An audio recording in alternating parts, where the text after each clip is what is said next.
I like to think that I take my personal safety very seriously. I don't stand too close to the road while I'm waiting for the walk signal. I have my location shared with my sister and my mom. I keep my wits about me when I'm out in public, and I try not to dawdle after getting into my car. If I had only been more diligent about that last rule, I might not be in the situation I'm in now. Early this morning, just after midnight, I was sitting in my parked car outside of my favorite grocery store. I was exhausted from picking up a friend's evening shift, and so I stopped to grab dinner on my way home from work. The store is in an isolated part of town, but I never felt unsafe in the area. And again, I'd never been out so late. The second I exited the store with my purchase, the old cashier closed up shop for the night and turned off all the lights in the building. For some reason, I did something I never do. I started eating in my car. As a precaution, I try not to linger in isolated parking lots, especially as a young woman who often has to run errands after dark. Maybe it was the hunger, maybe the fact that due to a recent breakup, my house hasn't felt all that welcoming in the past few weeks. In any case, I wasn't in a rush to get home. I pulled up an episode of The Terror on my phone and settled in to eat. I enjoyed a few minutes of blissful peace and quiet before a shout pierced through the night. I looked up from my phone and was surprised to find a woman standing in front of my car, waving her arms at me. My car was parked right in front of the store, facing towards the building. There was only a thin sidewalk separating my vehicle from the store's exterior. I hadn't seen her coming at all. It was like she'd emerged from the brick wall before me. She rounded my car, coming to a stop beside the driver's side window. She then started pointing to the ground, the universal signal for roll your window down. Bad chance, I thought. Though she looked sane and kempt, I had no clue what her intentions were. In fact, I felt pretty vindicated in always locking my car doors immediately after entering. The woman, perhaps seeing I was making no move to exit my vehicle, then told me something no one wants to hear. "Hey," she shouted, "there's someone in your back seat." My mouth went dry. Time seemed to slow as 1,000 horror movie scenes raced through my head. I could almost feel the piano wire digging into my neck, the barrel pressing into my temple. I undid my seatbelt and prepared to launch myself out of the car. Now that the intruder knew I was aware of their presence, would I even have enough time to run? With one hand on the door handle, I stole a glance into the rear view mirror, and I saw no one. My car is a compact hatchback, meaning there is very little room for a person to hide in my cabin. Even in my exhausted state, I would have noticed someone upon looking into the mirror. My terror fading to confusion, I turned around in my seat, surveying the cabin with my own eyes, and confirmed that there was no one in my back seat. Click. When I turned back around, the woman had taken another step closer to my car. Her body barely a foot from my door, and her fingers were wrapped around the handle. There were a few more deep clicks as she tried, unsuccessfully, to open the locked door. I raised my gaze. She gave me an odd smile, as though she and I were sharing a private joke.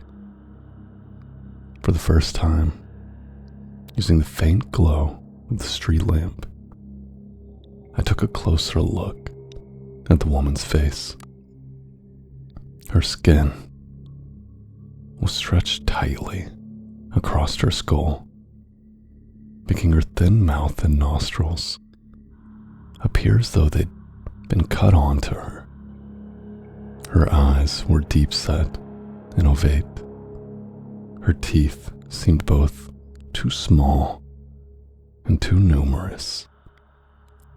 I allowed myself a brief moment to gawk at the face before me, and then I threw my car into reverse and hightailed it out of the lot.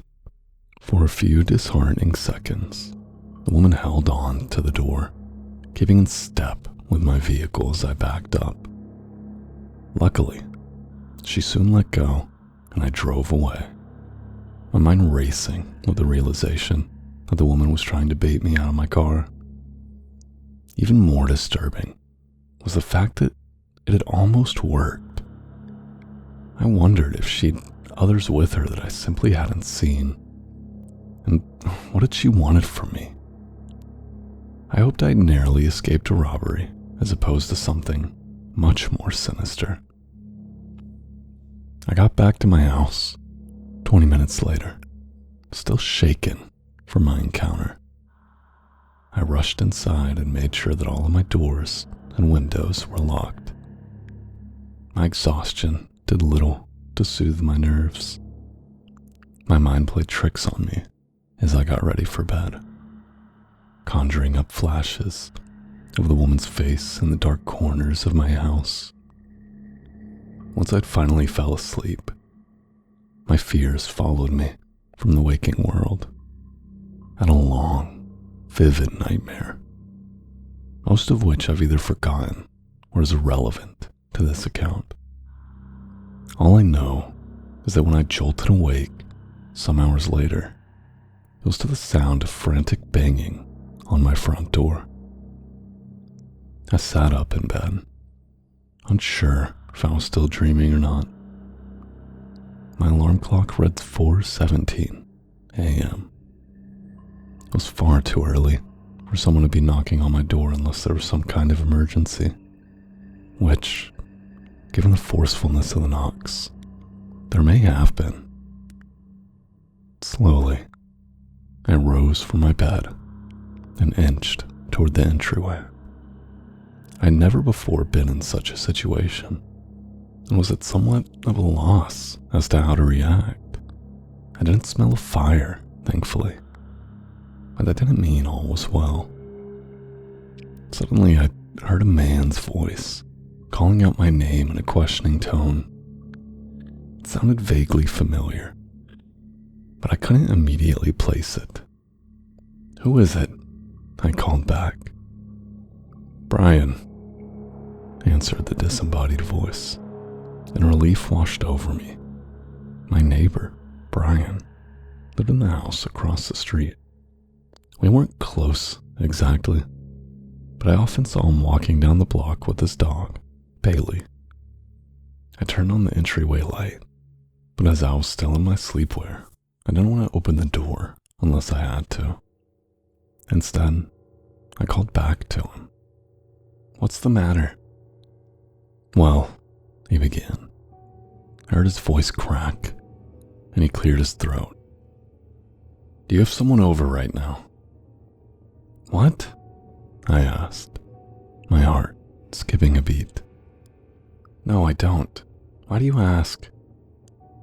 "Well, the dog had to go out, and while I was in the yard with him, I thought I saw someone in your front window, someone who didn't look quite right." I stilled, feeling as though I were in some terrible dream. Turning around, and glancing down the dark hallway. I wished I had turned on more lights on my way to answer the door. She followed you home, I thought. She's in your house with you right now. I was ready to bolt out the door into the cold, but by some miracle I had just enough presence of mind left to consider my neighbor's words more carefully. Something was wrong. I stepped away from the door. "Are you all right, Brian?" He cleared his throat again, and when he next spoke, his voice sounded slightly different from before, as though we were testing out a new timbre. "Of course, I just got a bit of a cold here, but I still wanted to check in on you." My voice wavered as I voiced a question to my neighbor. "But your dog, isn't it a girl?" Brian didn't respond. My mind reeled in the torturous silence, trying to discern whether the threat was outside the door or inside the house with me. After a full minute of complete stillness, the handle to my front door began to move. It rotated downwards as far as it could before the lock stopped it, then shook as the person on the other side of the door pulled on the handle. This happened several more times as the person tested my lock. Then there was a powerful bang, as though someone had rammed into my door with all of their might. After that, there was silence again. I stood frozen in place for another minute. I had no people, but I worked up the nerve to walk into the living room and peer through the blinds into my front yard. In the distance, walking down the street away from my house, was a figure. Although I couldn't see the face, something deep within me knew it was the same person who had tried to open my car door. I watched her walk away into the quiet night until she disappeared from my view. Needless to say, I didn't get much sleep for the rest of the night. I split my time between roaming the perimeter of my house looking for anything suspicious and sitting in my kitchen running the events of the night over in my mind. The most likely explanation was that I'd been dreaming. After all, I'd nearly been baited to a potential criminal just hours before, so it made sense that I'd have a nightmare about a similar situation. Then again, I had never in my entire life had a dream so vivid. Maybe somehow the woman really did follow me home. She easily could have stuck a tracker onto my car. But how in the world did she know Brian's name? And how had she impersonated him so well? The sun is setting now. I haven't left the house all day. I've been too haunted by the idea of someone, or multiple someones, trying to draw me out into the open. No matter how many times I check the house, I still feel as though I catch glimpses of the woman in my periphery, of her beady eyes, an uncanny smile. I suppose I should try to get some sleep now. Impossible as that seems at this point, I just needed to jot this down before I went to bed, in case A, anything happens to me, and B, you ever think about blindly trusting the warnings of a stranger.